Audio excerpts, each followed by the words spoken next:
Bonjour à tous, j'espère que vous avez la forme. Nous ne sommes pas dimanche et pourtant voilà une vidéo. Actuellement, nous sommes le mercredi 22 septembre et la série originale Star Wars Vision est sortie. Comme vous l'avez vu au titre, je voulais vous donner mon avis quant à cette série complètement inédite dans l'univers Star Wars. Bon, je vous réexplique en quelques mots rapidement ce qu'est Star Wars Vision puisque j'ai déjà fait une vidéo sur les futures séries Star Wars et j'en parle dedans, c'est disponible sur la chaîne. Donc en gros, Star Wars Vision, c'est une anthologie de 9 épisodes qui se base entièrement sur l'influence du Japon et animée par différents studios d'animation japonais. La série n'a pas vocation à être canon, Lucasfilm a laissé carte blanche aux studios japonais pour réaliser les 9 épisodes, ce qui permet donc une grande liberté du lore.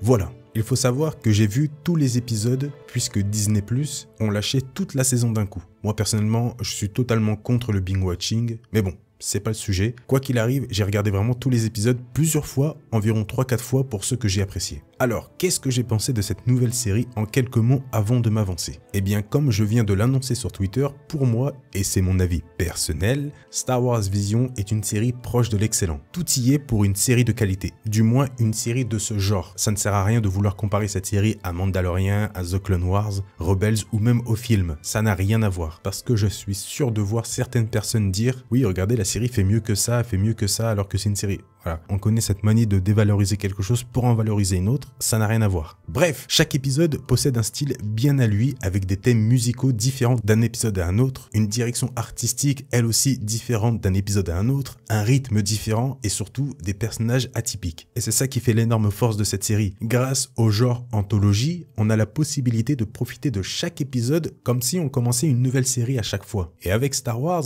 ça fonctionne très bien. Vous n'aurez jamais la même ambiance d'un épisode à un autre. Je vais maintenant parler un peu de chaque épisode rapidement avec un peu de spoiler, mais il n'y a rien de grave puisque certains épisodes ont des scénarios qui ne sont pas non plus incroyables. Il faut savoir que sur les 9 épisodes, j'en ai apprécié 7. C'est normal avec les anthologies, il y a forcément des styles d'épisodes qui vont moins me plaire que d'autres. Bref, on commence avec l'épisode 1 qui est directement l'un des meilleurs, le duel.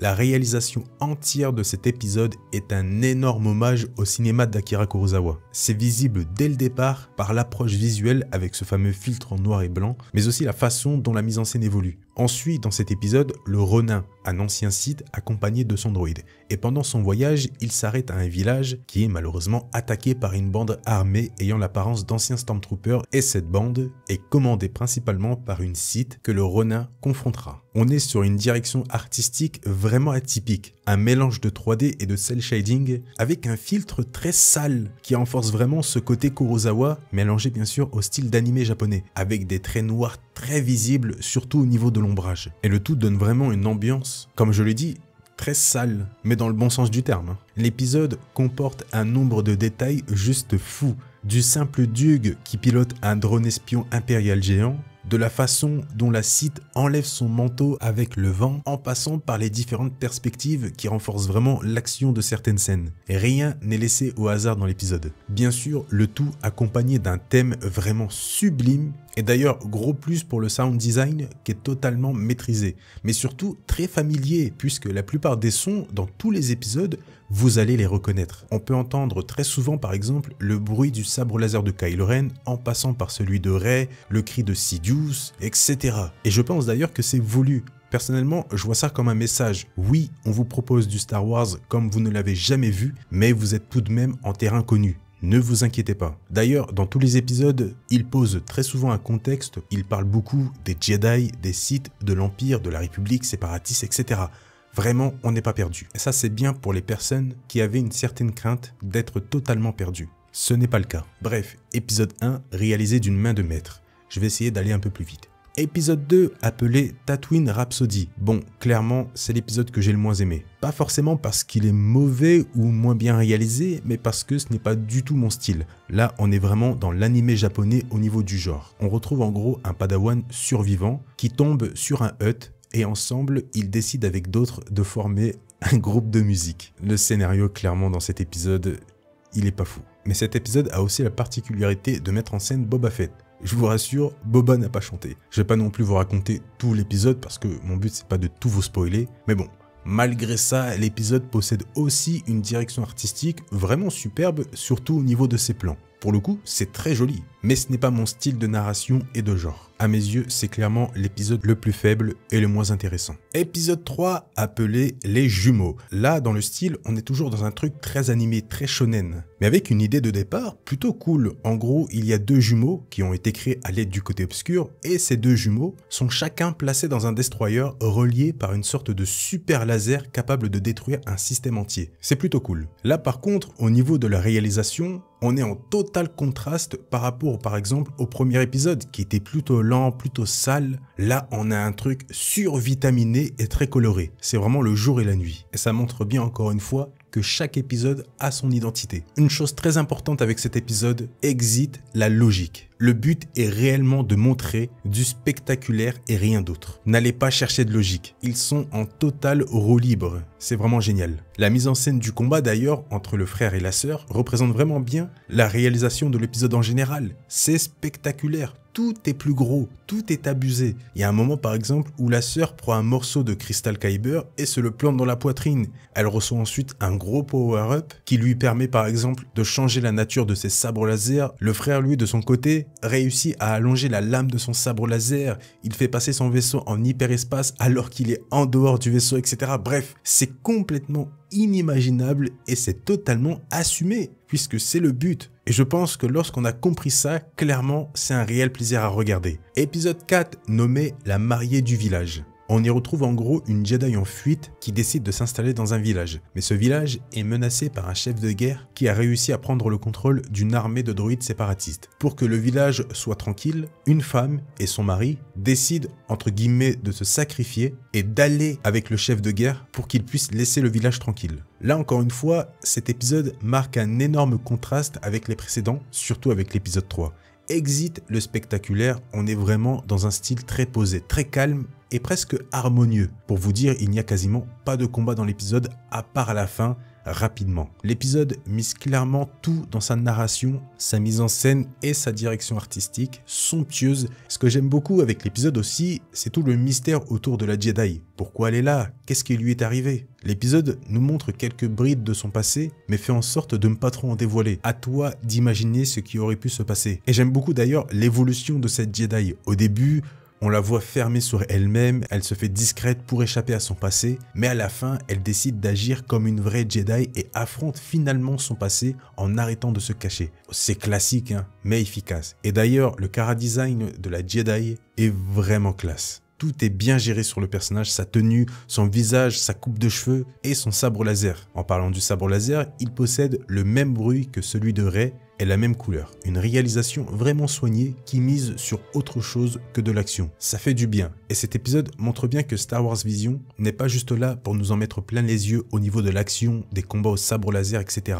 Il est super. Épisode 5, appelé le 9e Jedi. Je pense que c'est clairement mon épisode favori de la série. Tout y est, que ce soit dans sa réalisation, sa direction artistique ou son scénario. Nous sommes dans une période où les Jedi se font très rares et les sabres laser encore plus rares. Un chevalier Jedi tente donc de faire renaître l'ordre en forgeant à l'aide d'un forgeron des sabres laser pour contrer les forces des ténèbres. Ce que j'aime énormément avec cet épisode, c'est l'importance du sabre laser et la vérité concernant son propriétaire. En gros, les sabres laser dans cet épisode se basent sur la fameuse signification des codes couleurs des cristaux Kyber. Si un Jedi est bon, son cristal sera bleu ou vert. Mais si ses émotions l'amènent à la colère, la lame va peu à peu changer pour être violette, puis s'il persiste dans le côté obscur, elle sera rouge. La couleur et la taille du sabre laser varient selon la sensibilité de l'utilisateur par rapport à la force et bien sûr le camp qu'il choisit. Donc si un Sith se fait passer pour quelqu'un de bien grâce à son physique ou sa présence, il ne pourra pas tromper le sabre laser et la lame sera rouge. C'est ça que j'aime avec cet épisode. Comment savoir si la personne en face de toi te veut réellement du bien? Il est vraiment génial. Je n'ai pas envie d'en raconter plus, faut vraiment le voir. Dans cet épisode, je vois clairement une sorte d'hommage aux Jedi de la prélogie.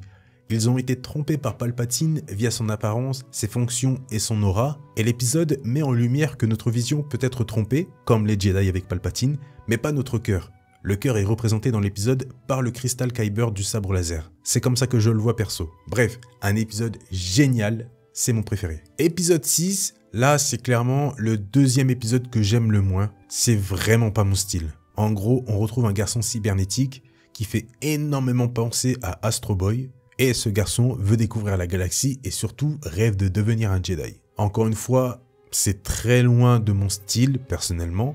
Et même la réalisation de l'épisode en général, c'est assez spécial, surtout au niveau du sound design. Ça fait très animé des années 60. Par contre, le combat est cool à la fin. Mais sinon, cet épisode, j'ai pas aimé. Même au niveau de la direction artistique, ça m'a un peu sorti. Je ne suis vraiment pas fan du chara design. Après, c'est un style qui va plaire à d'autres. Et c'est ça qui est bien avec Star Wars Vision. Il y en a pour tout le monde. Épisode 7, appelé l'Ancien. Alors, cet épisode est très spécial pour moi. C'est le seul où j'ai ressenti une sorte de malaise. L'ambiance de l'épisode était très malsaine, mais dans le bon sens du terme, attention. En gros, le scénario, il est pas incroyable. En gros, on suit deux Jedi, un maître et un apprenti. Le maître sent une perturbation dans la force, le Padawan met en avant l'hypothèse que ça pourrait pourquoi pas être un Sith, mais le problème c'est que les Sith ont disparu depuis des siècles. À partir de ce moment-là, ils vont donc se poser sur la planète où le maître a senti la perturbation, et c'est là que l'ambiance de l'épisode va se mettre en place. Le côté chaleureux qu'on avait au début, lorsqu'on voyait les deux Jedi, va peu à peu disparaître pour mettre en place ce côté bizarre et un peu mystérieux. Surtout lorsqu'ils vont découvrir et commencer à se poser des questions sur un vieil homme qui serait arrivé sur la planète et serait parti en direction des montagnes. Les deux Jedi décident donc de se séparer. L'un va aller voir le vaisseau du vieil homme et l'autre va aller dans les montagnes.